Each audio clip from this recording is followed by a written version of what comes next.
नमस्कार मित्रांनो, मागील व्हिडिओमध्ये आपण डिरेक्टिव्ह यूज केलेले आहेत. आता इथे आपण अँग्युलरचं एक फीचर आहे पाईप्स, त्याचा यूज कशासाठी होतो आणि आपण कसा करतो हे इथे पाहणार आहोत.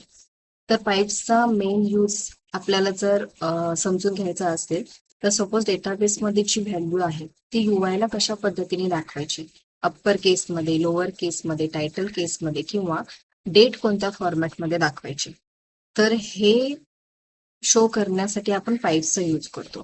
तर पाईप्स कशा पद्धतीने, याला आपण पाईप्स ऑपरेटर म्हणतो. आता जे आपला टायटल आहे ते आपल्याला अप्पर केसमध्ये दाखवायचे.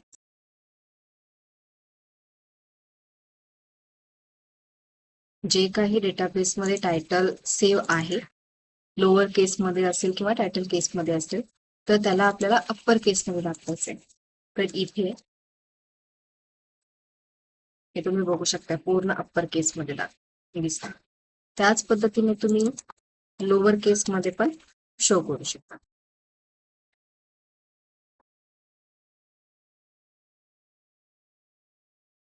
तर इथे तुम्हाला पूर्ण लोअर केसमध्ये दिसेल.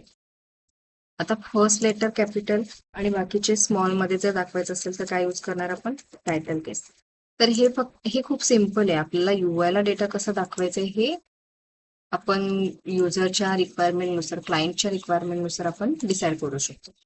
तर इथे मी लर्न अँग्युलर जर टाईप केला तर फर्स्ट लेटर हे आपल्याला कॅपिटल दिसेल. याचाच अर्थ की हे टायटल केस पाईप इथे आपण यूज केला.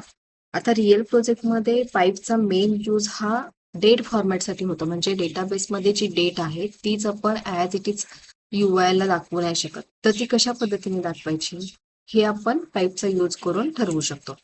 त्याच्यासाठी आपण टास्क ऑब्जेक्टमध्ये एक डेट ऍड करू, जेणेकरून आपण यूआयला डेट दाखवू शकू. आता डेट दाखवण्यासाठी आपण शॉर्ट किंवा फुल डेट किंवा ती कोणत्या DD, MM, YY ह्या फॉर्मॅटमध्ये दाखवायची की कोणाला पूर्ण डेट दाखवायची असते, अवर्स, मिनिट अँड सेकंड पण दाखवायचे असतात. तर ते कशा पद्धतीने दाखवू शकतो. आता इथे शॉर्ट यूज केला तर शॉर्ट मध्ये आपल्याला पूर्ण हे दिसेल, शॉर्ट डेट. बरोबर. इथे टास्क हे आपण टायटल केसमध्ये यूज केलेले आणि त्यानंतर ही शॉर्ट डेट आणि हे टाइम दिसतात. त्याच्यानंतर आपला अजून दुसरा आहे तो फुल डेट. ठीक आहे. आता फुल डेट मध्ये आपल्याला हे पण समजेल कधी होता, म्हणजे वेनसडे एप्रिल 1, 2026. आता दुसरा जो आहे मोस्टली युजफुल असा, म्हणजे जास्तीत जास्त प्रोजेक्ट्स मध्ये हा फॉर्मॅट यूज करतात.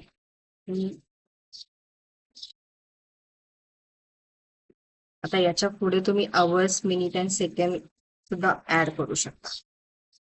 बरोबर, हे आपल्याला या फॉर्मॅटमध्ये दिसते.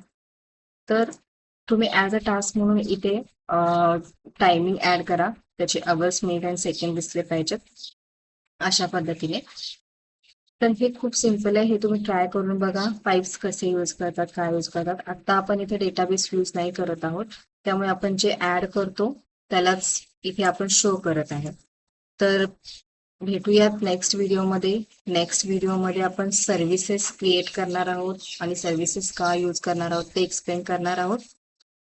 जर व्हिडिओ आवडला, युजफुल असेल तर चॅनलला सबस्क्राईब करा, व्हिडिओला लाईक करा. Thank you so much.